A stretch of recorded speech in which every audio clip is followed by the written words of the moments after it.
Hi ಎಲ್ರಿಗೂ ನಮಸ್ಕಾರ. Welcome to ನಮ್ಮ ಕರ್ನಾಟಕ ವೆಜ್ ಕಿಚನ್. ಇವತ್ತು ನಾನು ರುಚಿಯಾಗಿರುವ ಟೊಮೆಟೊ ಪಪ್ಪನ್ನು ಹೇಗೆ ಮಾಡೋದು ಅಂತ ತೋರಿಸ್ಕೊಡೋದಕ್ಕೆ ಬಂದಿದ್ದೀನಿ. ಇಲ್ಲಿ ನಾನು ಒಂದು ಕುಕ್ಕರ್ಗೆ 1 ಗಂಟೆ ನೆನೆಸಿರೋ ತೊಗರಿ ಬೇಳೆನ ಹಾಕೊಳ್ತಾ ಇದ್ದೇನೆ. ಈ ಥರ ನೆನೆಸೋದ್ರಿಂದ ಗ್ಯಾಸ್ಟ್ರಿಕ್ ಪ್ರಾಬ್ಲಮ್ ಆಗೋದಿಲ್ಲ ಅಂತ ಅಷ್ಟೇ. ಇಲ್ಲಿ ನಾನು 2 ಮೀಡಿಯಮ್ ಟೊಮೆಟೊನ ತಗೊಂಡಿದ್ದೇನೆ. ಅದಾದಮೇಲೆ ನಿಮಗೆ ಖಾರಕ್ಕೆ ಎಷ್ಟು ಬೇಕು ಅಂತ ನೋಡಿಕೊಂಡು ಹಸಿಮೆಣಸಿನ್ಕಾಯಿನ ಹಾಕ್ಕೊಳ್ಳಿ.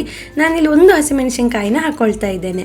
ಅದಾದಮೇಲೆ ಒಂದು ಮೀಡಿಯಮ್ ಸೈಜ್ನ ಈರುಳ್ಳಿನ ಈ ಥರ ಉದ್ದಕ್ಕೆ ಕಟ್ ಮಾಡಿಕೊಂಡು ಹಾಕ್ಕೊಂಡಿದ್ದೇನೆ. ಆಮೇಲೆ ಚಿಟಿಕೆಯಷ್ಟು ಅರಿಶಿನ ಹಾಕ್ಕೊಳ್ತಾ ಇದ್ದೇನೆ. ಖಾರಕ್ಕೆ ಎಷ್ಟು ಬೇಕು ನೋಡಿಕೊಂಡು ಅಷ್ಟು ಅಚ್ಚ ಖಾರದ ಪುಡಿನ ಹಾಕ್ಕೊಳ್ಳಿ.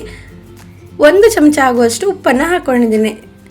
ಆಮೇಲೆ ಇಲ್ಲಿ ಕಿವುಚಿರೋ ಅಂಥ ಹುಣಸೆ ಹಣ್ಣನ್ನು ಹಾಕ್ಕೊಂಡಿದ್ದೇನೆ. ಹುಳಿ ಟೊಮೆಟೊ ಆದರೂ ಸ್ವಲ್ಪ ಹುಣಸೆ ಹಣ್ಣನ್ನು ಹಾಕಿ ರುಚಿ ಚೆನ್ನಾಗಿ ಬರುತ್ತೆ. ಇಲ್ಲಿ ನಾನು 2 ಕಪ್ ಆಗುವಷ್ಟು ನೀರನ್ನು ಹಾಕಿ ಕುಕ್ಕರ್ ಲಿಡ್ ಕ್ಲೋಸ್ ಮಾಡಿ 5 ವಿಜಿಲ್ ಕೂಗಿಸ್ಕೊಳ್ತೇನೆ. ನೋಡಿ, ಇವಾಗ ಚೆನ್ನಾಗಿ ಬೆಂದಿದೆ.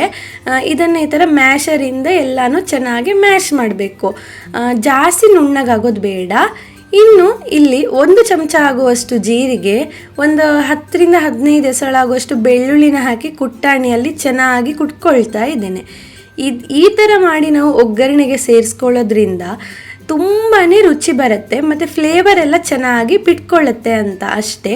ಇದನ್ನು ನಾವು ಈ ಥರ ಕುಟ್ಟಿ ನುಣ್ಣಗೆ ಪುಡಿ ಮಾಡ್ಕೊಳ್ಬೇಕು. ಇಲ್ಲಾಂದರೆ ಮಿಕ್ಸಿ ಜಾರಲ್ಲಿ ಹಾಕಿ ತರಿತರಿಯಾಗಿ ರುಬ್ಕೊಳ್ಬೋದು. ಇನ್ನೊಂದು ಬಾಣಲಿಗೆ ಎಣ್ಣೆನ ಹಾಕ್ಕೊಳ್ತಾ ಇದ್ದೇನೆ. ಇದಕ್ಕೆ ನಾವು ಈ ಥರ ಜಜ್ಜಿರುವಂಥ ಜೀರಿಗೆ ಆಮೇಲೆ ಬೆಳ್ಳುಳ್ಳಿನ ಹಾಕ್ಕೊಂಡು ಫ್ರೈ ಮಾಡಿ ಒಂದು 10ರಿಂದ 15 ಎಲೆ ಕರಿಬೇವಿನ ಸೊಪ್ಪು, ಒಣಮೆಣಸಿನ್ಕಾಯಿನ ಹಾಕಿ ಚೆನ್ನಾಗಿ ಫ್ರೈ ಮಾಡ್ಕೊಳ್ತಾ ಇದ್ದೇನೆ. ಇದನ್ನು ಸಣ್ಣ ಉರಿಯಲ್ಲಿ ಮಾಡಬೇಕು.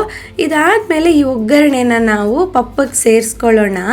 ತುಂಬಾ ರುಚಿಯಾಗಿರುತ್ತೆ ಈ ಪಪ್ಪು ಅಂತೂ. ಅನ್ನ ಆಮೇಲೆ ಚಪಾತಿ ಜೊತೆ ಅಂತೂ ತುಂಬಾ ರುಚಿಯಾಗಿರುತ್ತೆ.